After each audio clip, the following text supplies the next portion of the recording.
Hello, my name is Dr. Neil Baum.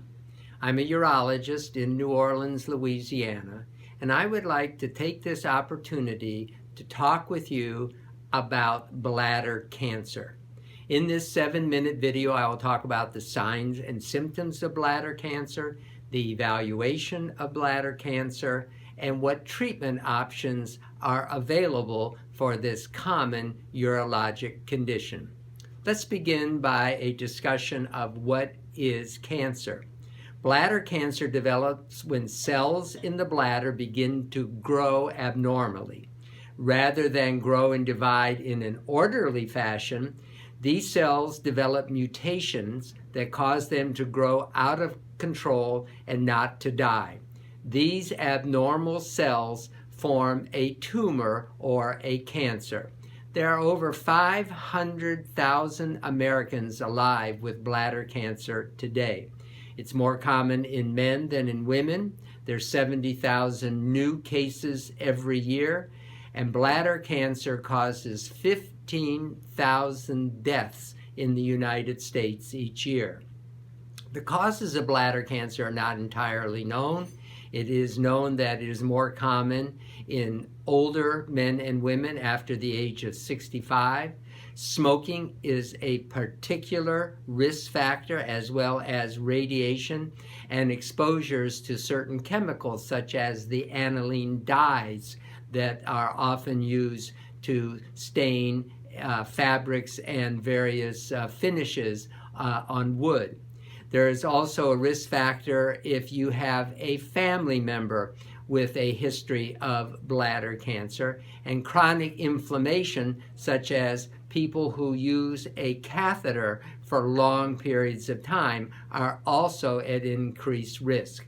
Recently, it has been identified that men or women who use the diabetic drug Actos for more than 1 year are at risk for bladder cancer. There are several types of bladder cancer. The most common is transitional cell cancer of the bladder. The other kinds of bladder cancer, which are not quite as common, is squamous cell carcinoma, adenocarcinoma, and the very rare small cell carcinoma of the bladder.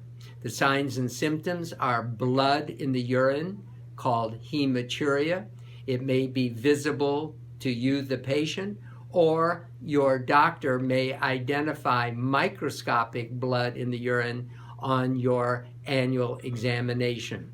Also accompanied by frequent urination, pain with urination, back pain, pelvic pain, and in rare instances, inability to urinate at all or urinary retention. Diagnosis is easily made with a urinalysis, a cystoscopy, which is a look into the bladder with a lighted tube, a biopsy of any abnormal areas in the bladder, and then various imaging tests such as a CT scan that allows your doctor to better see your urinary tract and surrounding tissues. If the diagnosis is made of bladder cancer, then staging takes place with a bone scan and a chest x-ray.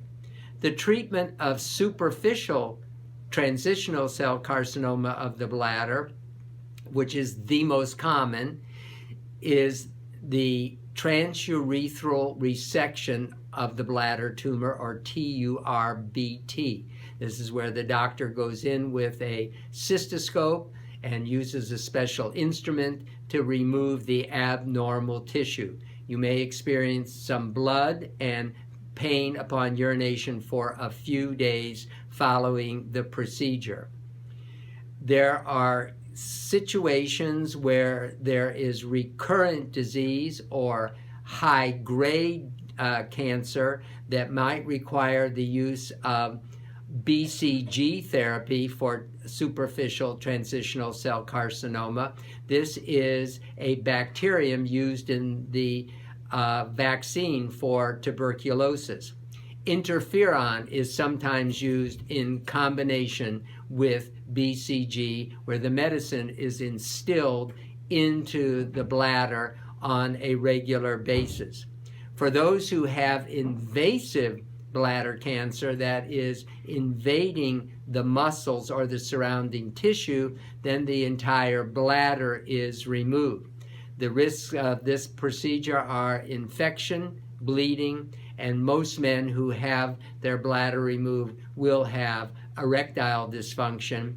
However, it is necessary to move the urine to the abdominal wall to divert the urine, and the man or woman has to wear a bag over the diversion in order to collect the urine that is created in the kidneys.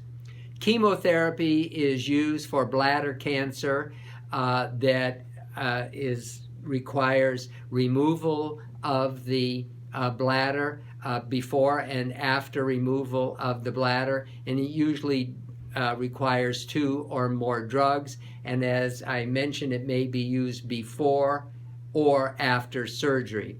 Radiation is high-energy beams aimed at the cancer to destroy the cancer cells. The radiation can sometimes be used after surgery to kill any remaining cancer left in the pelvis.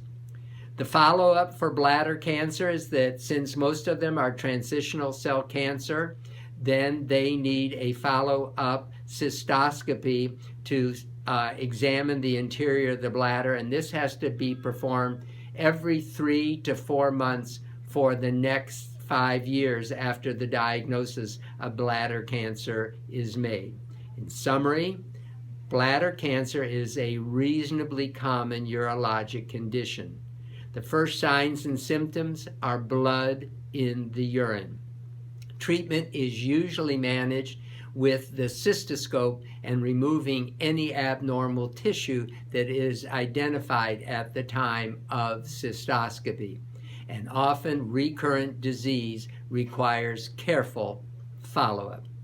I hope you have found this video helpful and useful.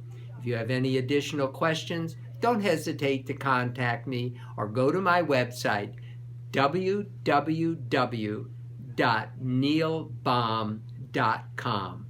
Thank you.